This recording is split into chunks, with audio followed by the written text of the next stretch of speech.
Hi everybody, and welcome to this Serious Online webinar. We'll be your hosts. I'm Joe. And I'm Wesley. Today we'll be talking about Serious Online helpful hints, just some things that we'll go over. Lots of the stuff you guys probably already know, maybe some of it you don't. None of it is essential for the use of Serious Online, but a lot of it will help you out and save you time, and as a result, money. These are all ways to optimize your Serious Online experience. Cool. So just to give you guys a little bit of a rundown, in the first half of our webinar, we're going to talk about subscriptions, impersonations, the job board, the digital asset manager, and then in the second half, we're going to go over the different profiles and what they can all do and cannot do. So that's like if you're a standard user or you're a power user or you're an administrator. We're going to talk about all those, what they mean, and then break that down a little farther. Right, so why don't we just go ahead and jump into Serious Online so we can start looking at the first one. Sounds good. Here we have Donald's Signs, which has been our project throughout this webinar series.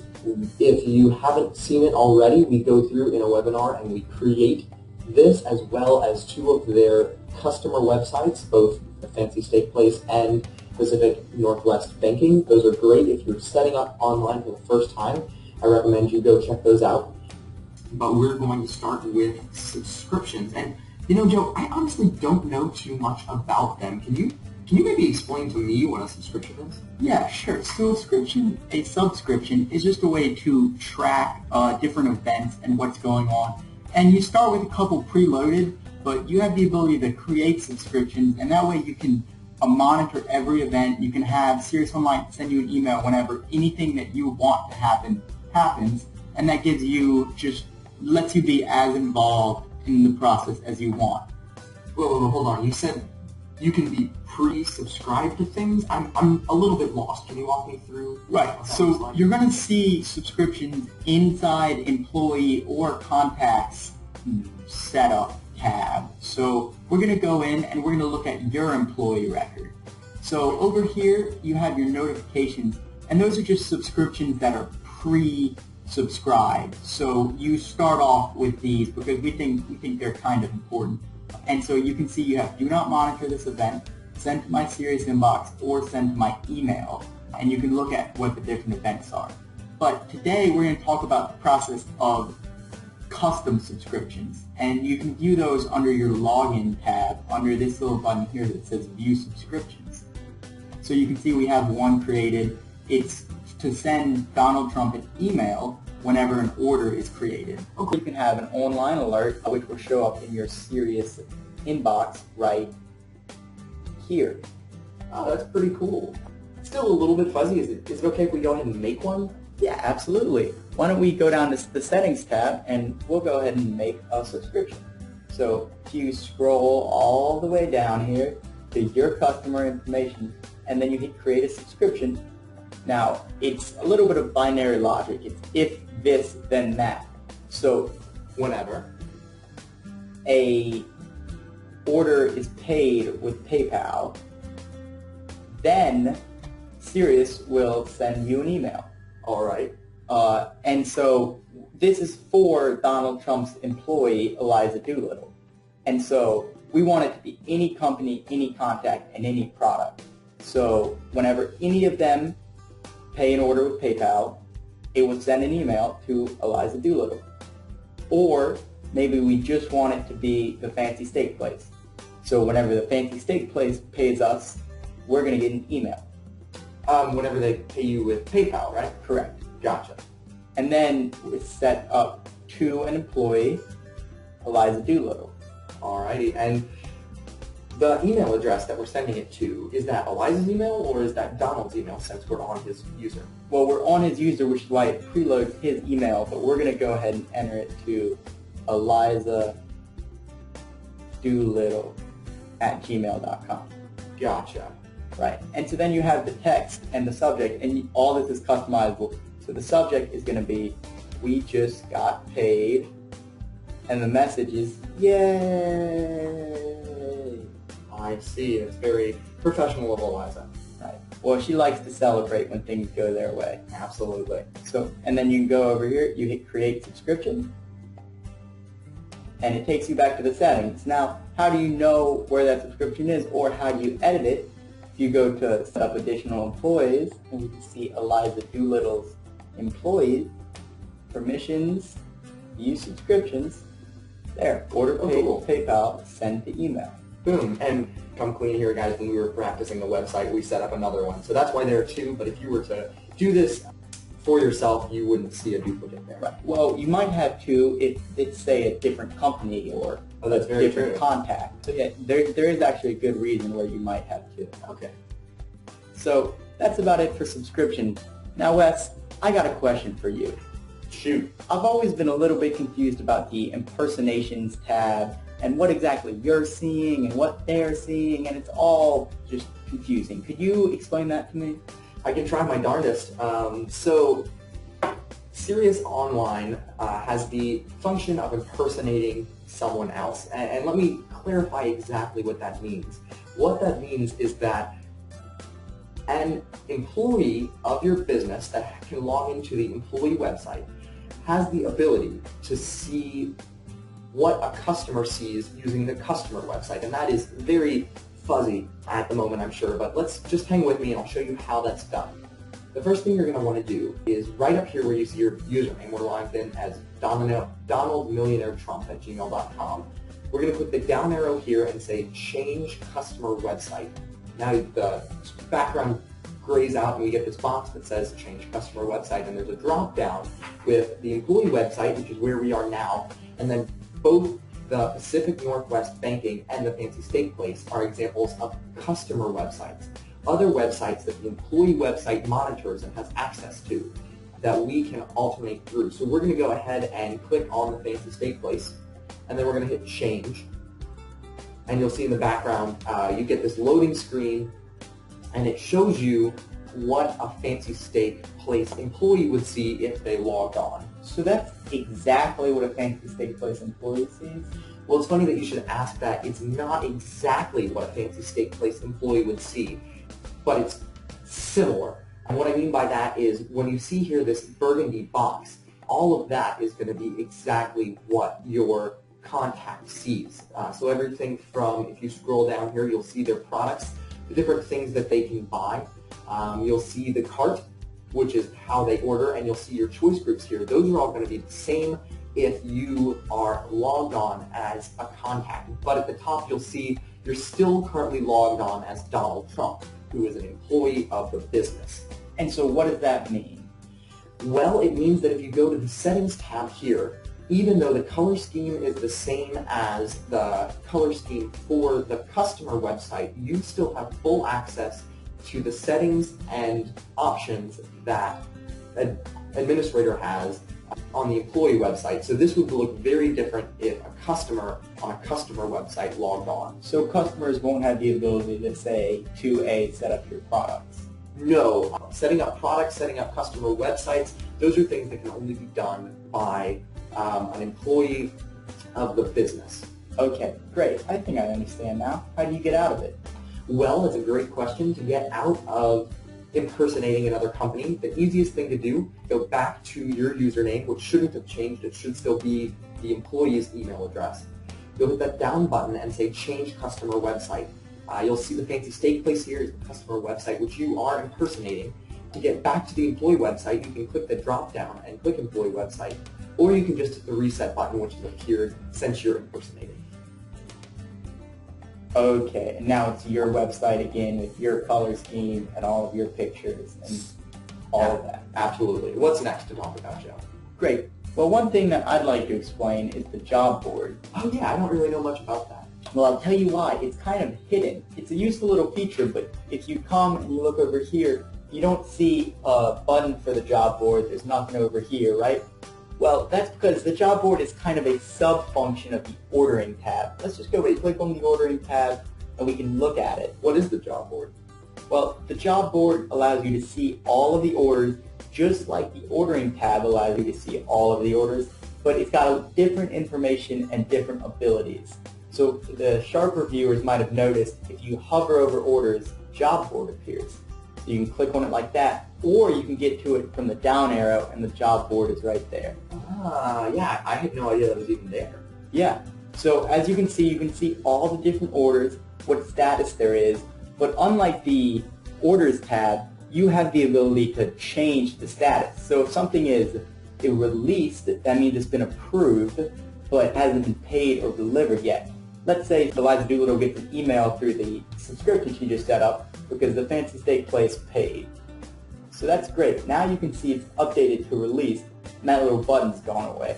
Wait. There were some green slide outs on the top right side of my screen that just appeared. What were those? Just let you know that it's saved and that Order 37 was updated. Gotcha.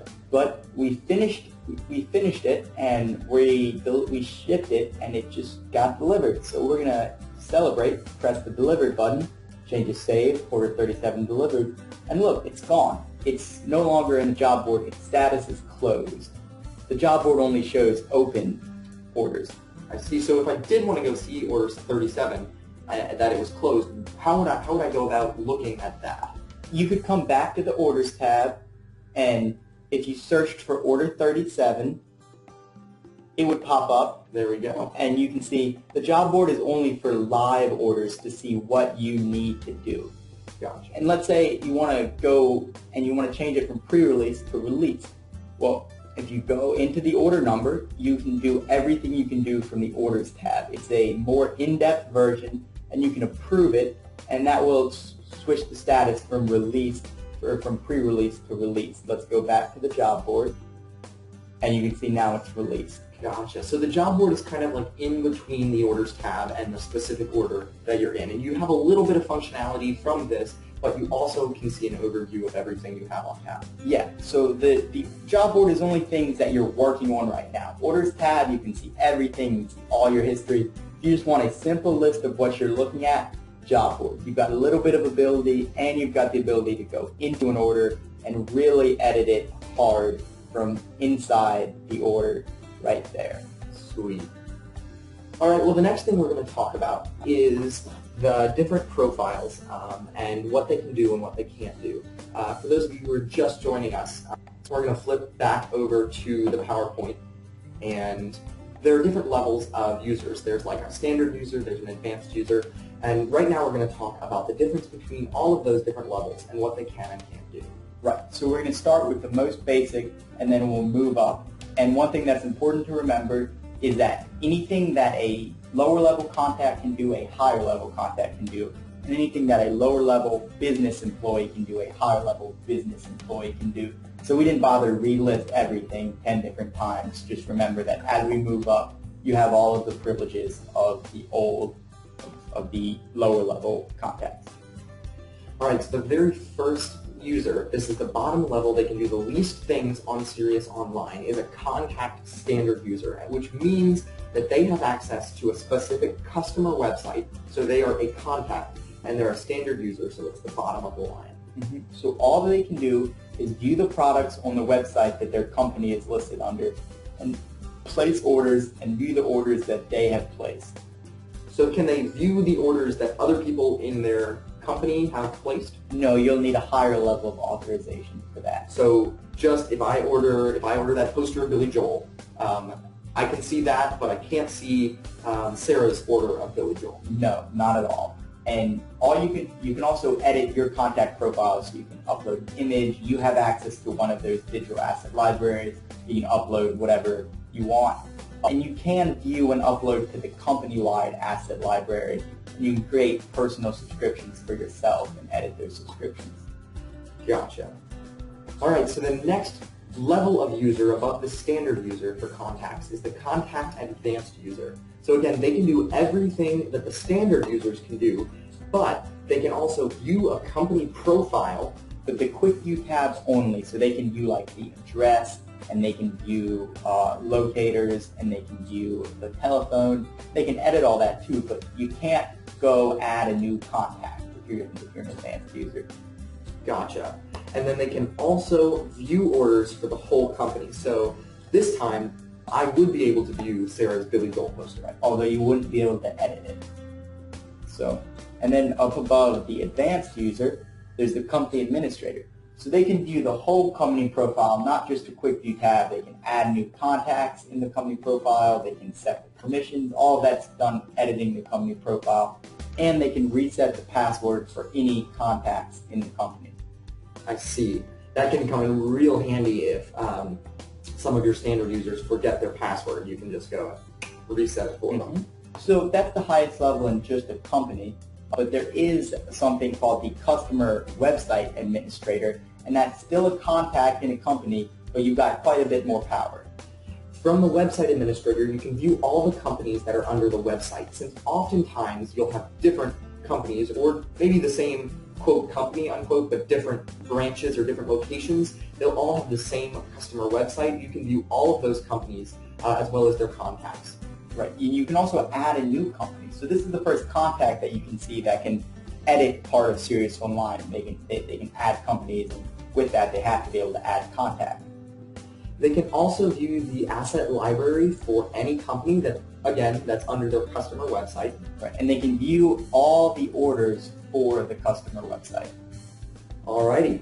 So after customer website, there's one more that's a contact, and it's a customer website group administrator. They can do everything that a normal, a website administrator can do, but they can also switch to any website in a website group, and then they can also search orders for all of the website groups. Right. So sometimes you'll have similar websites, maybe for a really, really large company. So let's say that the fancy steak place gets so big that they have one location in California or multiple locations in California, and then they have multiple locations in New York. Right. Well, you might have an East Coast promotion and a West Coast promotion, so you'll have different websites, but they'll be in the same website group. And the head person over at the fancy steak place, someone at corporate, will be group administrator, which means he can view both and he can do everything for both websites. Sweet. Alright, so that is all the capabilities of a contact. Now we're going to talk about your employees, which are people that work for you at your sign company. Right. So you have the lowest level, which is called a production user. And all they can do is they can view your asset library. They can view and search different websites, and those websites asset libraries. They can view companies and contacts. They can edit their own employee profile. They can reset their own password. They can switch to different websites, and they can view orders, and they can manage their own notifications. Sweet. So can a business production user create a product? No, mostly business production users can only view things. They're not the most powerful users. Awesome. And then you have the standard user who can add and edit companies and contacts. You can edit companies' asset lists, you can edit the contacts, and you can manage the contacts' subscription. So you can go in and create a subscription for a contact. You can also place orders for the company, and then you can edit orders. Now, the placing orders is actually quite a useful tool. So let's say that fancy steak place calls you up and says, hey, you are an employee of this sign company, and we need a menu, or we need a banner for promotion. Then you can say, all right, and you can order it for them as a business standard user. And then there's a business advanced user that can do all of that, and they can also edit shipping information, and they can also go in and access and edit the fancy steak place's web asset library. Next, after the advanced user, is the business power user, and this is really going to be where you set any of your employees that deal with Cyrious Online on a day-to-day basis, because from the power user, you can reset the password of other employees, which again is really useful, but mainly you can create products and you can create new customer websites. Right. You can also manage your other employees' subscription. Obviously, you can do all of this for contacts as well. And you can edit the actual business information. So all of the business theme and anything that is associated with the business, you could even go in and change the billing information and all of that. Alrighty. So there's only one level higher, and it's the business administrator. And that's where you can add new employees. You can edit any employee. You can view any employee's asset list, and you can view any contacts, asset library. Anything and everything that you can do with Cyrious Online can be done as a business administrator, and it's what you will automatically be when you sign up for Cyrious Online. So this will normally be your business owner, your IT person, maybe more, maybe less. It's up to you.